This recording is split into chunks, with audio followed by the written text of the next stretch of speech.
சிம்ம ராசி. சிம்ம ராசிக்கு அதிபதி எம்பெருமான் சூரிய பகவான்.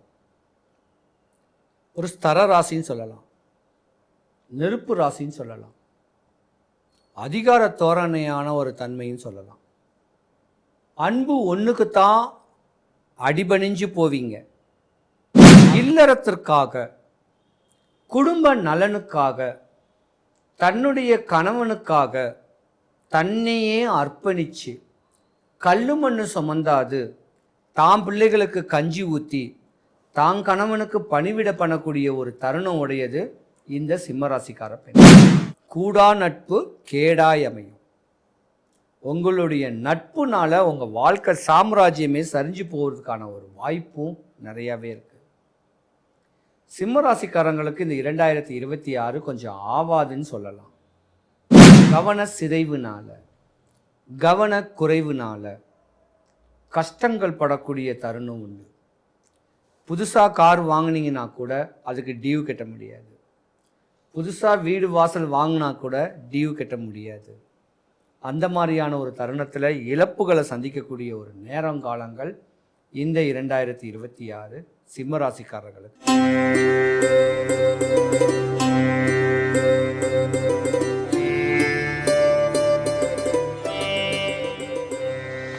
2026 சித்திர மாதம் தமிழ் வருடப்பிறப்புக்கு பின்பு மேச ராசி முதல் மீன ராசி வரைக்கும் உங்களுடைய இரத்த சம்பந்தப்பட்ட உறவு ஒன்று பிரிய போகுது.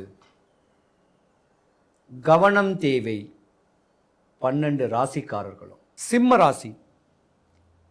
சிம்ம ராசிக்கு அதிபதி எம்பெருமான் சூரிய பகவான். ஒரு ஸ்தர ராசின்னு சொல்லலாம், நெருப்பு ராசின்னு சொல்லலாம், அதிகார தோரணையான ஒரு தன்மைன்னு சொல்லலாம். அன்பு ஒன்றுக்குத்தான் அடிபணிஞ்சு போவீங்க. அதிகாரத்தில் யாரோ எவரோ என்ன சொன்னாலும் கேரே பண்ண மாட்டீங்க. அது சிறு வயசுலேருந்தே ஒரு பிடிவாத குணம் கூட. படித்த ஜாதகம், பண்புள்ள ஜாதகம். நிறைய பேர் டாக்டர் சம்மந்தப்பட்ட ஒரு படிப்பு படிக்கலாம். சிறு வயசுலேயே கலைத்துறையில் பிரகாசிக்கலாம். இப்படி ஆன்மீக ஈடுபாட்டில் அளவு கடந்த ஒரு அமைப்பு வரக்கூடிய ராசியும் இந்த சிம்ம ராசி தான். ஆனால் டீனேஜ் பெண்கள் தான் பாவமே சொல்லுவேன். வெளுத்ததெல்லாம் பாலுன்னு சொல்லி நம்பி ஏமாந்துடக்கூடிய ஒரு தருணம் டீனேஜில் இருக்கு. சிரித்து பேசி எல்லார்கிட்டையும் சகஜமாக பேசுவீங்க. அந்த சகஜமாக பேசுறது அடுத்தவங்க உங்களுக்கு கெட்ட பார்வையை தான் உண்டு பண்ணுவாங்க. ஏன் ஒரு 19 வயசு 20 வயசுக்குள்ளேயே தாயி தகப்பனுக்கு இடையூறு விளைவிக்கக்கூடிய அளவுக்கு, அவமானங்கள் ஏற்படுத்தி கொடுக்கக்கூடிய அளவுக்கு நீங்கள் காதல்னு சொல்லக்கூடிய பிரச்சனையில் பெண்கள் தான் மாட்டிக்குவீங்க. அப்படி ஒரு வேளை கல்யாணம் காதல் திருமணம் பண்ணிட்டீங்கன்னா 25 வயசோட உங்கள் வாழ்க்கை கோழி முட்டை. சீக்கிரம் குழந்தை பிறந்துடும் உங்களுக்கு. அந்த குழந்தைய வளர்த்து வாலிபமாக்குறதுக்கே உங்கள் வயசு ஆகி ஒரு 27, 28, 29 வயசில் கணவன் மனைவிக்குள்ள கருத்து வேறுபாடு வந்து கணவன் உங்கள் மேலே சந்தேகப்பட்டு கணவன் பிரிஞ்சு போகக்கூடிய வயசு 29 வயசுக்குள்ள. இதே காலத்தாமதமாக காதல் கீதல் பண்ணாமல் காலத்தாமதமாக கல்யாணம் பண்ண மாதிரி இருந்தால் நீங்கள் ஒரு டாக்டர், ஒரு ஸ்பெஷலிஸ்ட் டாக்டர். 25, 27, 29 வயசில் கல்யாண காட்சிகள் பண்ணி வாழ்க்கையை செம்மையாக வாழக்கூடிய தருணம் உடையவங்க. அப்படியாம்பட்ட ஒரு ஜாதக தன்மையும் உண்டு. இல்லறத்திற்காக, குடும்ப நலனுக்காக, தன்னுடைய கணவனுக்காக தன்னையே அர்ப்பணிச்சு கல்லு மண்ணு சுமந்தாது தாம் பிள்ளைகளுக்கு கஞ்சி ஊற்றி தான் கணவனுக்கு பணிவிட பண்ணக்கூடிய ஒரு தருணம் உடையது இந்த சிம்மராசிக்கார பெண்கள். 30 வயசு 35 வயசு தன்னுடைய தகப்பனை இழந்துருவீங்க. தாயை இழந்துடுவீங்க. 40 வயசுக்குள்ள அண்ணன் தம்பி அங்காளி பங்காளி விட்டு விலகிடுவாங்க.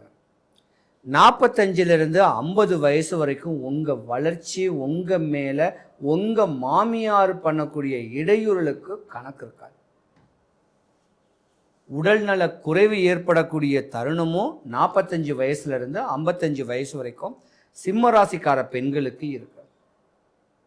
ஒரு சில ஜாதகர்களுக்கு உள்நோய், கணையம், குடல், ஹார்ட், கிட்னி, கர்ப்பப்பை இந்த மாதிரி உள்நோய் வாட்டி வதைக்கக்கூடிய தருணம் ஏற்படும்.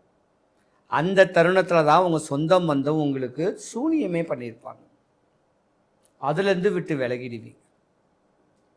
சிம்மராசிக்கார ஒரு ஆண்கள் சுகபோகி, நல்லா ட்ரெஸ் பண்ணணும், பர்ஃப்யூம் அடிக்கணும், நல்ல பைக் வேணும், நல்ல மொபைல் வேணும், வாழ்க்கையை ரசித்து ருசித்து பெண்கள் உங்களை கவரக்கூடிய அளவுக்கு உண்டான அமைப்பில் இருப்பீங்க.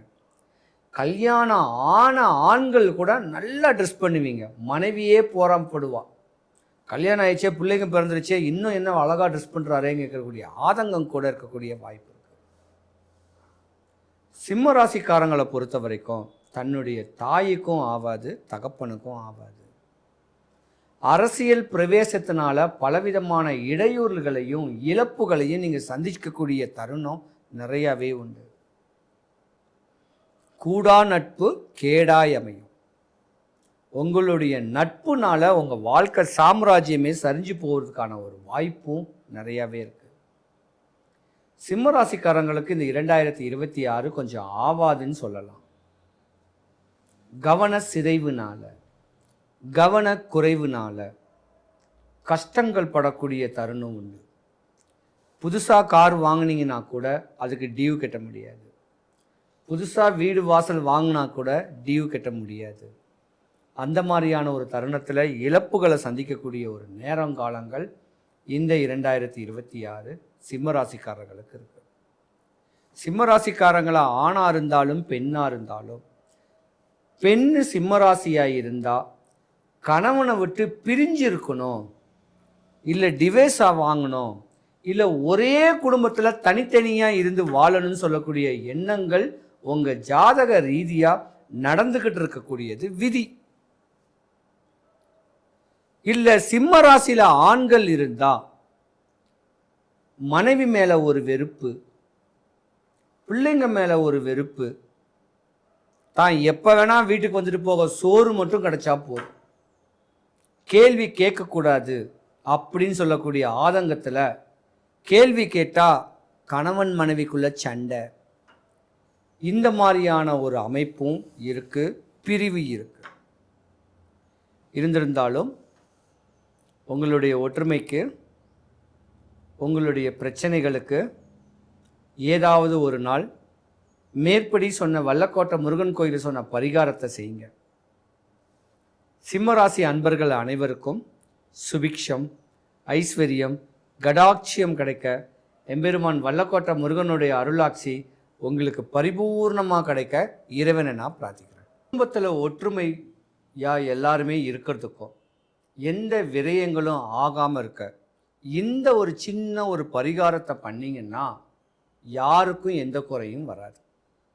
சென்னை தாம்பரத்துக்கு மிக அருகில் இருக்கக்கூடிய வல்லக்கோட்டை முருகன் கோவில், இந்த கோயிலுக்கு ஒரு 5 வாரம் வரேன்னு வேண்டிக்கிங்க.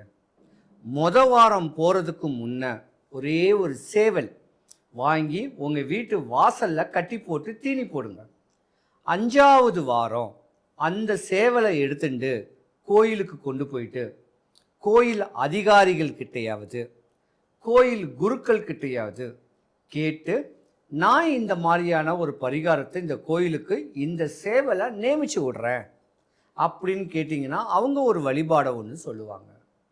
அந்த வழிபாடை சொல்லும் போது அவங்க சொன்ன மாதிரி நம்ம அந்த பரிகாரத்தை பண்ணோன்னா குடும்பத்தில் ஒற்றுமை, நோய், அரசியல், ஆன்மீகம், கடன், பயம், சத்ரு, எதிரி, செய்வினையால் பல இடையூறுகள் அடைஞ்ச நீங்களும் கஷ்டங்களும் கருமாயமும் பற்ற நீங்களும் இந்த ஒரு சின்ன வழிபாட்டை முறையான நாள் வெள்ளிக்கிழமை சனிக்கிழமை இந்த 2 தினத்தில் பண்ணீங்கன்னா உங்கள் வாழ்க்கை சுபிக்ஷம் ஐஸ்வர்யம் கடாட்சியம் கிடைக்கும்.